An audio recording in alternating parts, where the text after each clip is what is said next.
The Adventures of Sherlock Holmes by Sir Arthur Conan Doyle. Adventure 3, A Case of Identity. "My dear fellows," said Sherlock Holmes as we sat on either side of the fire in his lodgings at Baker Street, "life is infinitely stranger than anything which the mind of man could invent.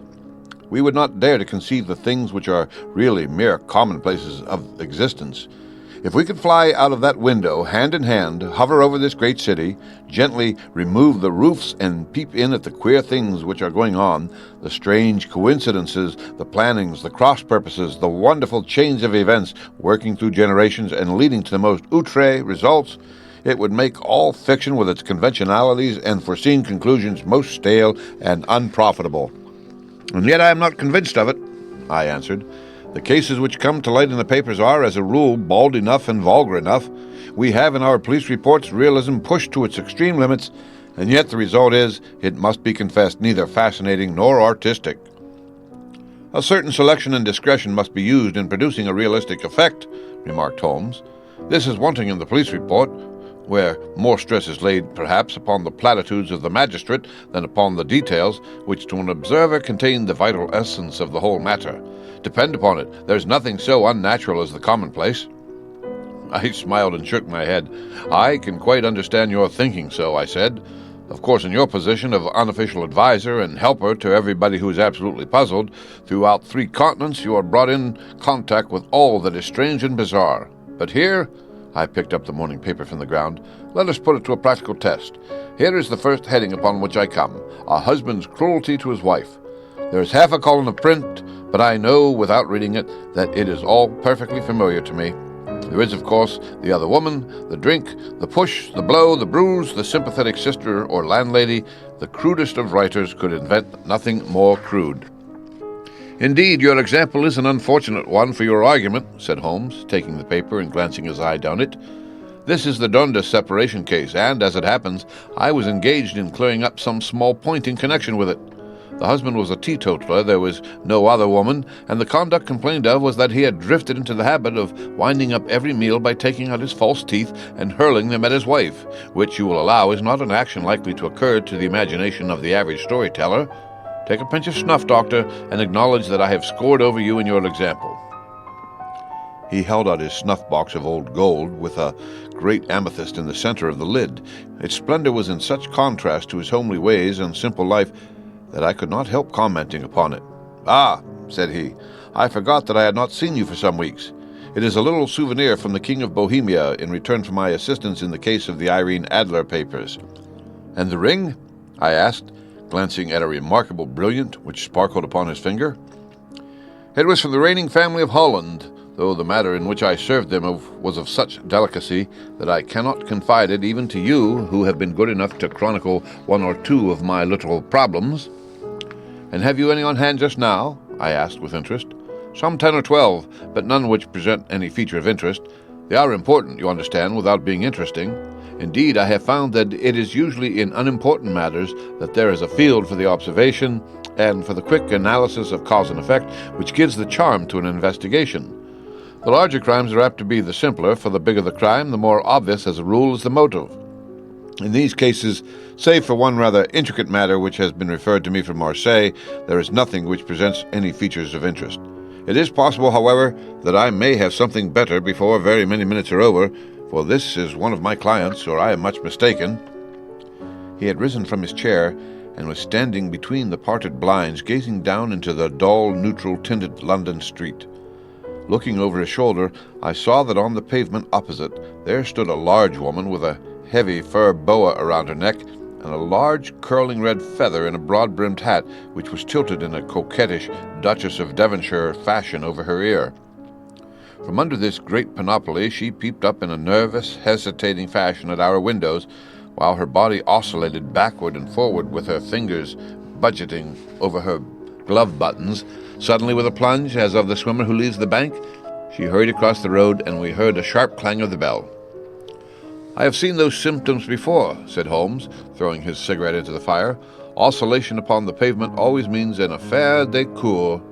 She would like advice, but is not sure that the matter is not too delicate for communication. And yet, even here, we may discriminate. When a woman has been seriously wronged by a man, she no longer oscillates, and the usual symptom is a broken bell wire. Here we may take it that there is a love matter, but that the maiden is not so much angry as perplexed or grieved. But here she comes in person to resolve our doubts."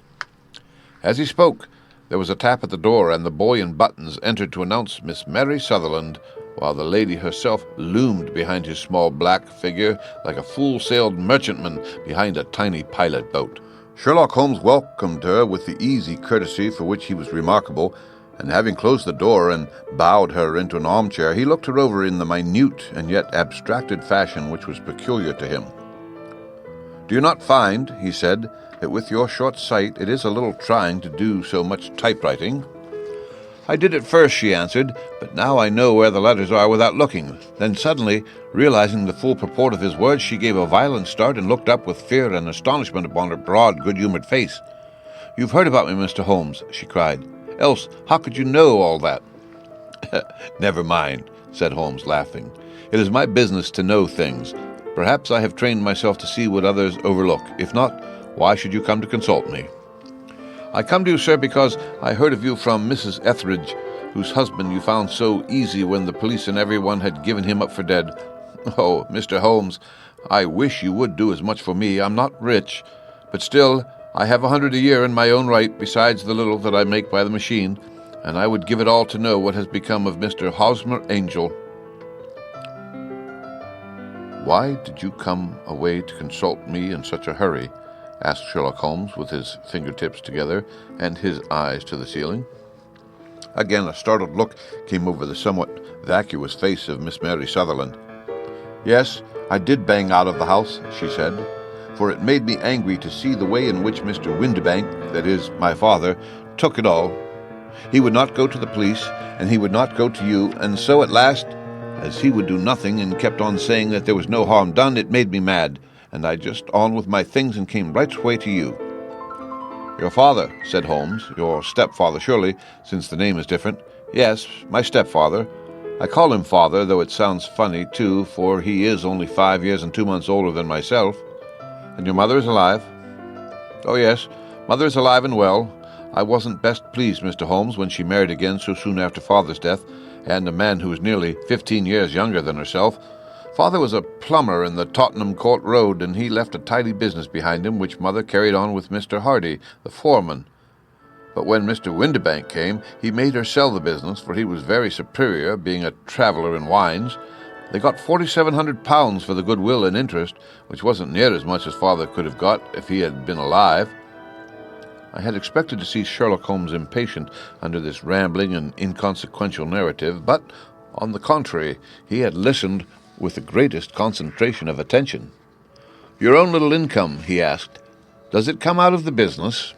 "Oh, no, sir. It is quite separate, and was left me by my Uncle Ned in Auckland. It is in New Zealand stock, paying 4.5%. £2,500 was the amount, but I can only touch the interest." "You interest me extremely," said Holmes, "and since you draw so large a sum as 100 a year, with what you earn into the bargain, you no doubt travel a little and indulge yourself in every way. I believe that a single lady can get on very nicely upon an income of about £60. "I could do with much less than that, Mr. Holmes, but you understand that as long as I live at home, I don't wish to be a burden to them, and so they have the use of the money just while I am staying with them.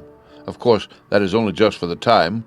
Mr. Windibank draws my interest every quarter and pays it over to mother, and I find that I can do pretty well with what I earn at typewriting. It brings me 2d. a sheet, and I often can do from 15 to 20 sheets in a day." "You have made your position very clear to me," said Holmes. "This is my friend Dr. Watson, before whom you can speak as freely as before myself. Kindly tell us now all about your connection with Mr. Hosmer Angel."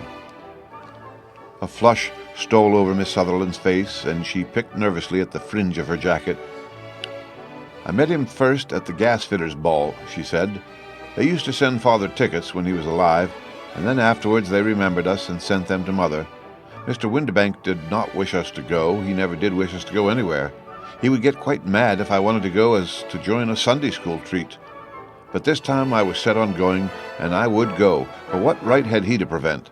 He said the folk were not fit for us to know when all father's friends were to be there, and he said that I had nothing fit to wear when I had my purple plush that I had never so much as taken out of the drawer. At last, when nothing else would do, he went off to France upon the business of the firm. But we went, Mother and I, with Mr. Hardy, who used to be our foreman, and it was there I met Mr. Hosmer Angel. I suppose, said Holmes, that when Mr. Windibank came back from France he was very annoyed at your having gone to the ball. Oh, well, he was very good about it. He laughed, I remember, and shrugged his shoulders, and said there was no use denying anything to a woman, for she would have her way. I see. Then at the gasfitters' ball you met, as I understand, a gentleman called Mr. Hosmer Angel.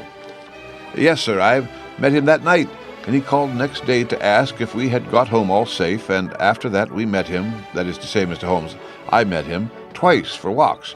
But after that Father came back again, and Mr. Hosmer Angel could not come to the house any more. No? Well, you know, Father didn't like anything of the sort. He wouldn't have any visitors if he could help it, and he used to say that a woman should be happy in her own family circle. But then, as I used to say to Mother, a woman wants her own circle to begin with, and I have not got mine yet. But how about Mr. Hosmer Angel? Did he make no attempt to see you? Well, Father was going off to France again in a week, and Hosmer wrote and said that it would be safer and better not to see each other until he had gone. We could write in the meantime, and he used to write every day. I took the letters in the morning, so there was no need for Father to know. Were you engaged to the gentleman at this time? Oh, yes, Mr. Holmes. We were engaged after the first walk that we took. Hosmer, Mr. Angel, was a cashier in an office in Leadenhall Street, and— What office? That's the worst of it, Mr. Holmes. I don't know. Where did he live, then? He slept on the premises. And you don't know his address? No, except that it was in Leadenhall Street. Where did you address your letters, then? To the Leadenhall Street post office, to be left till called for. He said that if they were sent to the office, he would be chafed by all the other clerks about having letters from a lady, so I offered to typewrite them, like he did his, but he wouldn't have that, for he said that when I wrote them, they seemed to come from me, but when they were typewritten, he always felt that the machine had come between us. That will just show you how fond he was of me, Mr. Holmes, and the little things that he would think of. It was most suggestive, said Holmes.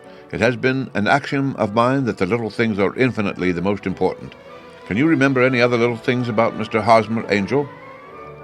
He was a very shy man, Mr. Holmes. He would rather walk with me in the evening than in the daylight, for he said that he hated to be conspicuous. Very retiring and gentlemanly he was. Even his voice was gentle. He'd had the quinsy and swollen glands when he was young, he told me, and it had left him with a weak throat and a hesitating, whispering fashion of speech. He was always well dressed, very neat and plain, but his eyes were weak, just as mine are, and he wore tinted glasses against the glare.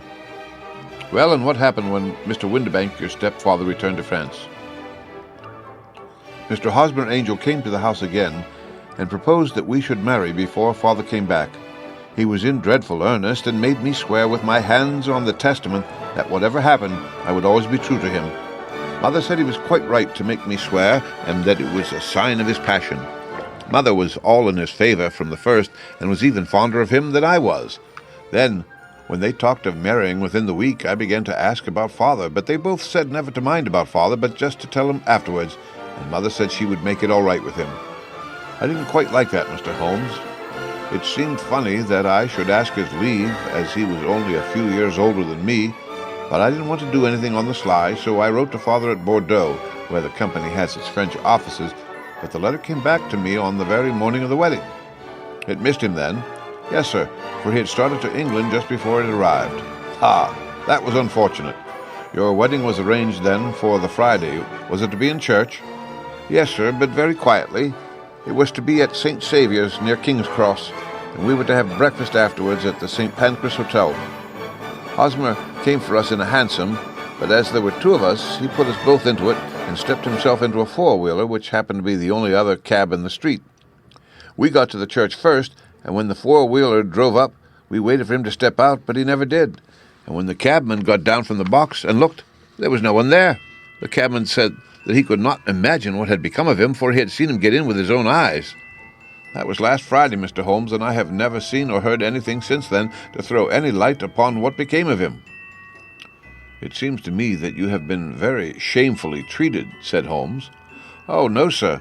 He was too good and kind to leave me so. Why, all the morning he was saying to me that whatever happened I was to be true, and that even if something quite unforeseen occurred to separate us, I was always to remember that I was pledged to him, and that he would claim his pledge sooner or later. It seems strange talk for a wedding morning, but what has happened since gives a meaning to it. Most certainly it does. Your own opinion is, then, that some unforeseen catastrophe has occurred to him? Yes, sir. I believe that he foresaw some danger, or else he would not have talked so, and then I think that what he foresaw happened. But you have no notion as to what it could have been? None. One more question. How did your mother take the matter? She was angry and said that I was never to speak of the matter again. And your father, did you tell him? Yes, and he seemed to think with me that something had happened and that I should hear of Hosmer again. As he said, what interest could anyone have in bringing me to the doors of the church and then leaving me? Now, if he had borrowed my money, or if he had married me and got my money settled on him, there might be some reason, but Hosmer was very independent about money, and never would look at a shilling of mine. And yet, what could have happened? And why could he not write? Oh, it drives me half mad to think of it, and I can't sleep a wink at night. She pulled a little handkerchief out of her muff and began to sob heavily into it.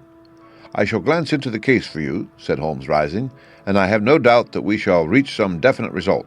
Let the weight of the matter rest upon me now, and do not let your mind dwell upon it any further. Above all, try to let Mr. Hosmer Angel vanish from your memory as he has done from your life.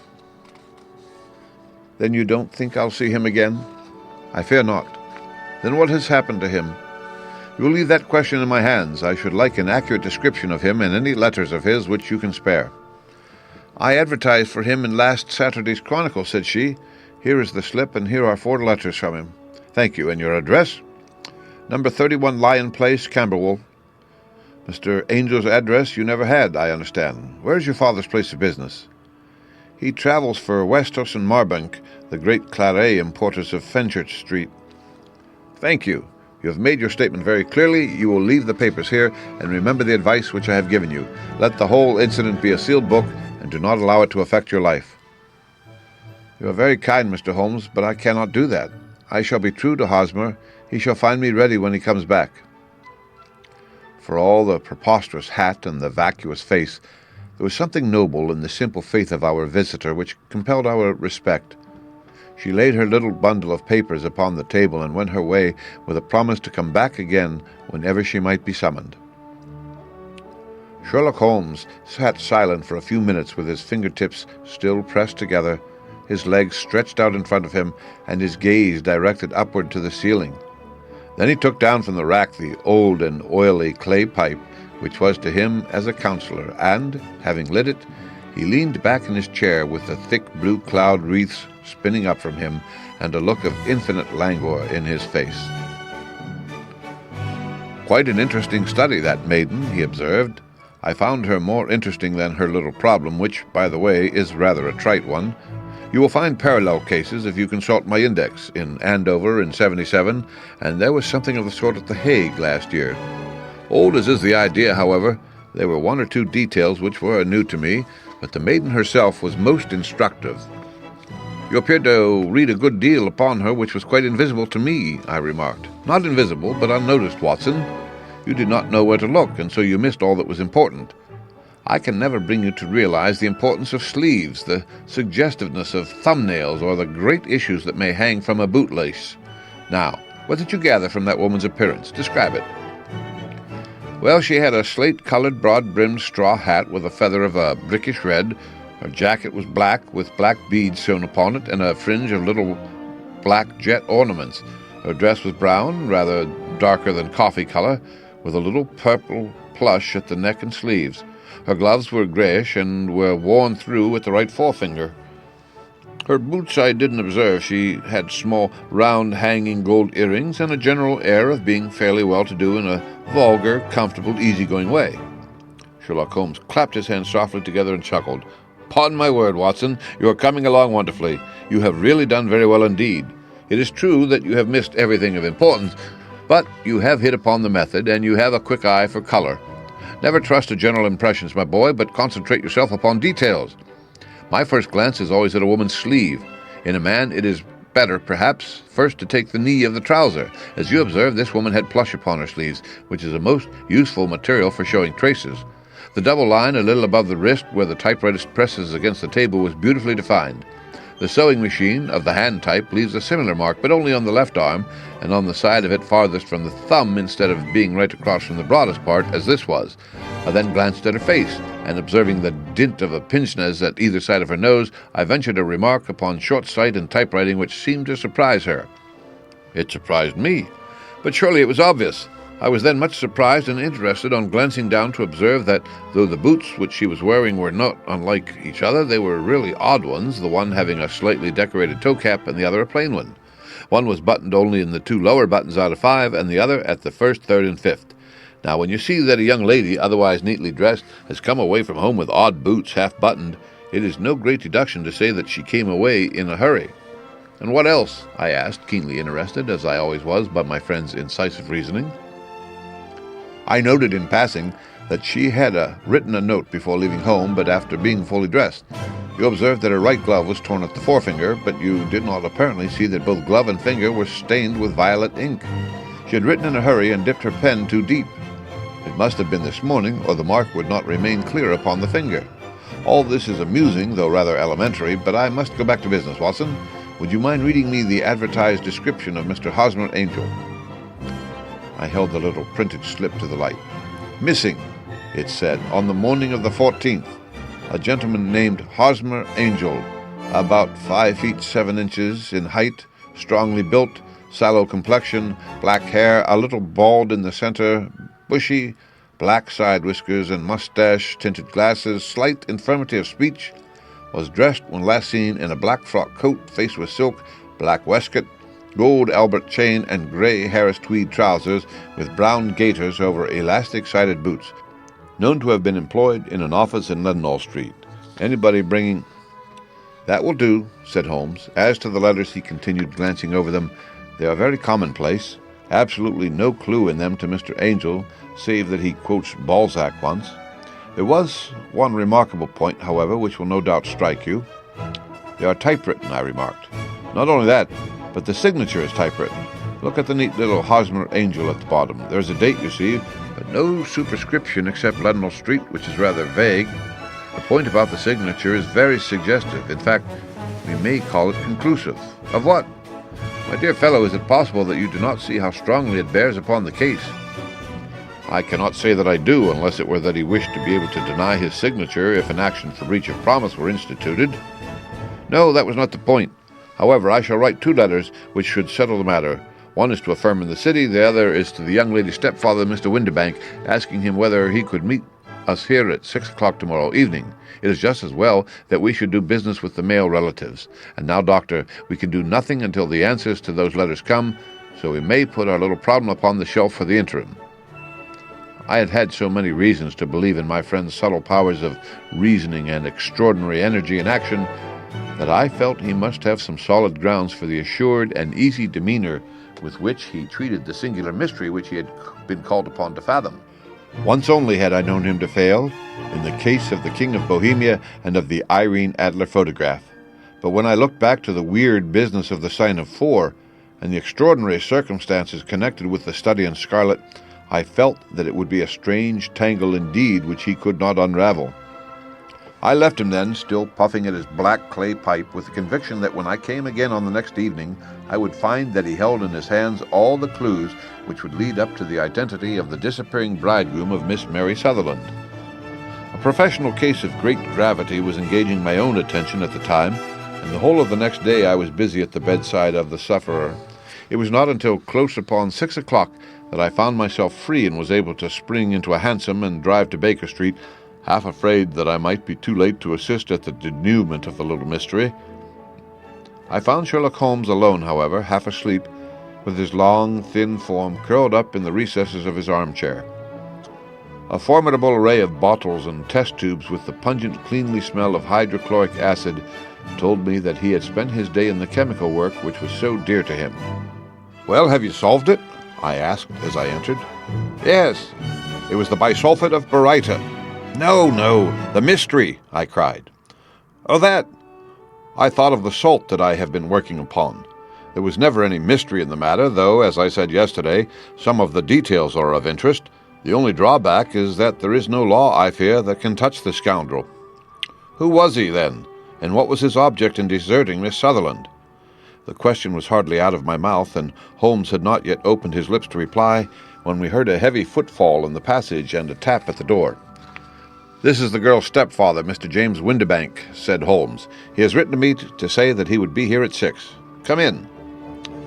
The man who entered was a sturdy, middle-sized fellow, some 30 years of age, clean-shaven and sallow-skinned, with a bland, insinuating manner and a pair of wonderfully sharp and penetrating gray eyes. He shot a questioning glance at each of us, placed his shiny top hat upon the sideboard, and, with a slight bow, sidled down into the nearest chair. "Good evening, Mr. James Windibank," said Holmes. "I think that this typewritten letter is from you, in which you made an appointment with me for 6 o'clock?" "Yes, sir. I am afraid that I am a little late, but I am not quite my own master, you know. I am sorry that Miss Sutherland has troubled you about this little matter, for I think it is far better not to wash linen of this sort in public. It was quite against my wishes that she came, but she is a very excitable, impulsive girl, as you may have noticed, and she is not easily controlled when she has made up her mind on a point. Of course, I do not mind you so much as you are not connected with the official police, but it is not pleasant to have a family misfortune like this noised abroad. Besides, it is a useless expense, for how could you possibly find this Mr. Hosmer Angel?" "On the contrary," said Holmes quietly, "I have every reason to believe that I will succeed in discovering Mr. Hosmer Angel." Mr. Windibank gave a violent start and dropped his gloves. "I am delighted to hear it," he said. "It is a curious thing," remarked Holmes, "that a typewriter has really quite as much individuality as a man's handwriting. Unless they are quite new, no two of them write exactly alike. Some letters get more worn than others, and some wear only on one side. Now, you remark in this note of yours, Mr. Windibank, that in every case there is some little slurring over of the E and a slight defect in the tail of the R. There are 14 other characteristics, but those are the most obvious." "We do all our correspondence with this machine at the office, and no doubt it is a little worn," our visitor answered, glancing keenly at Holmes with his bright little eyes. "And now I will show you what is really a very interesting study, Mr. Windibank," Holmes continued. "I think of writing another little monograph some of these days on the typewriter and its relation to crime. It is a subject to which I have devoted some little attention. I have here 4 letters which purport to come from the missing man. They are all typewritten. In each case, not only are the E's slurred and the R's tailless, but you will observe, if you care to use my magnifying lens, that the 14 other characteristics to which I have alluded are there as well." Mr. Windibank sprang out of his chair and picked up his hat.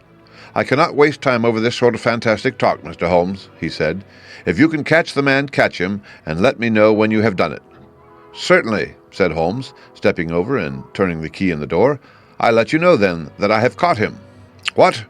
Where?" shouted Mr. Windibank, turning white to his lips and glancing about him like a rat in a trap. "Oh, it won't do. Really, it won't," said Holmes suavely. "There is no possible getting out of it, Mr. Windibank. It is quite too transparent, and it was a very bad compliment when you said that it was impossible for me to solve so simple a question. That's right. Sit down and let us talk it over." Our visitor collapsed into a chair with a ghastly face and a glitter of moisture on his brow. It's not actionable," he stammered. "I am very much afraid that it is not. But between ourselves, Windibank, it was as cruel and selfish and heartless a trick in a petty way as ever came before me. Now, let me just run over the course of events, and you will contradict me if I go wrong." The man sat huddled up in his chair with his head sunk upon his breast, like one who is utterly crushed. Holmes stuck his feet up on the corner of the mantelpiece and, leaning back with his hands in his pockets, began talking rather to himself, as it seemed, than to us. "The man married a woman very much older than himself for her money," said he, "and he enjoyed the use of the money of the daughter as long as she lived with them. It was a considerable sum for people in their position, and the loss of it would have made a serious difference. It was worth an effort to preserve it. The daughter was of a good, amiable disposition, but affectionate and warm-hearted in her ways, so that it was evident that with her fair personal advantages and her little income, she would not be allowed to remain single long. Now, her marriage would mean, of course, the loss of $100 a year, so what does the stepfather do to prevent it? He takes the obvious course of keeping her at home and forbidding her to seek the company of people of her own age.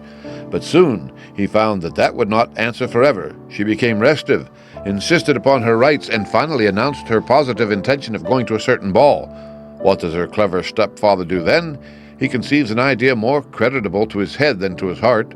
With the connivance and assistance of his wife, he disguised himself, covered those keen eyes with tinted glasses, masked the face with a mustache and a pair of bushy whiskers, sunk that clear voice into an insinuating whisper, and doubly secure on the account of the girl's short sight, he appears as Mr. Hosmer Angel and keeps off other lovers by making love himself. "It was only a joke at first," groaned our visitor. "We never thought that she would have been so carried away." "Very likely not. However that may be, the young lady was very decidedly carried away, and, having quite made up her mind that her stepfather was in France, the suspicion of treachery never for an instant entered her mind. She was flattered by the gentleman's attentions, and the effect was increased by the loudly expressed admiration of her mother. Then Mr. Angel began to call, for it was obvious that the matter should be pushed as far as it would go if a real effect were to be produced. There were meetings, and an engagement which would finally secure the girl's affections from turning towards anyone else. But the deception could not be kept up forever. These pretended journeys to France were rather cumbrous. The thing to do was clearly to bring the business to an end in such a dramatic manner that it would leave a permanent impression upon the young lady's mind and prevent her from looking upon any other suitor for some time to come. Hence those vows of fidelity exacted upon a testament, and hence also the allusions to a possibility of something happening on the very morning of the wedding. James Windibank wished Miss Sutherland to be so bound to Hosmer Angel and so uncertain as to his fate that for 10 years to come, at any rate, she would not listen to another man. As far as the church door he brought her, and then, as he could go no further, he conveniently vanished away by the old trick of stepping in at one door of a four-wheeler and out at the other. I think that was the chain of events, Mr. Windibank." Our visitor had recovered something of his assurance while Holmes had been talking, and he rose from his chair now with a cold sneer upon his pale face. "It may be so, or it may not, Mr. Holmes," said he. "But if you are so very sharp, you ought to be sharp enough to know that it is you who are breaking the law now, and not me. I have done nothing actionable from the first, but as long as you keep that door locked, you lay yourself open to an action for assault and illegal constraint." "The law cannot, as you say, touch you," said Holmes, unlocking and throwing open the door. "Yet there never was a man who deserved punishment more. If the young lady has a brother or a friend, he ought to lay hands upon you and a whip across your shoulder. By Jove," he continued, flushing up at the sight of the bitter sneer upon the man's face, "it is not part of my duties to my client, but here's a hunting crop handy, and I think I shall just treat myself to—" He took 2 swift steps to the whip, but before he could grasp it, there was a wild clatter of steps upon the stairs, the heavy hall door banged, and from the window we could see Mr. James Windibank running at the top of his speed down the road. "There's a cold-blooded scoundrel," said Holmes, laughing as he threw himself down into his chair once more. "That fellow will rise from crime to crime until he does something very bad and ends on the gallows.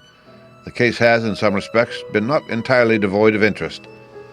"I cannot now entirely see all the steps of your reasoning," I remarked. "Well, of course, it was obvious from the first that this Mr. Hosmer Angel must have some strong object for his curious conduct, and it was equally clear that the only man who really profited by the incident, as far as we could see, was the stepfather. Then the fact that the 2 men were never together, but that the one always appeared when the other was away, was suggestive. So were the tinted spectacles and the curious voice, which both hinted at a disguise, as did the bushy whiskers. My suspicions were all confirmed by his peculiar action in typewriting his signature, which of course inferred that his handwriting was so familiar to her that she would recognize even the smallest sample of it. You see, all these isolated facts, together with many minor ones, all pointed in the same direction." "And how did you verify them?" "Having once spotted my man, it was easy to get corroboration. I knew the firm for which this man worked. Having taken the printed description, I eliminated everything from it which could be the result of a disguise, the whiskers, the glasses, the voice, and I sent it to the firm with a request that they would inform me whether it answered to the description of any of their travelers. I had already noticed the peculiarities of the typewriter, and I wrote to the man himself at his business address, asking him if he would come here. As I expected, his reply was typewritten and revealed the same trivial but characteristic defects. The same post brought me a letter from Westhouse and Marbank of Fenchurch Street to say that the description tallied in every respect with that of their employé, Mr. James Windibank. Voilà tout! And Miss Sutherland, if I tell her she will not believe me. You may remember the old Persian saying, "There is danger for him who taketh the tiger cub, and danger also for whoso snatcheth a delusion from a woman." There is as much sense in Hafiz as in Horace, and as much knowledge of the world. The end. Read by Rick Kishner for Lit2Go, on the web at fcit.usf.edu.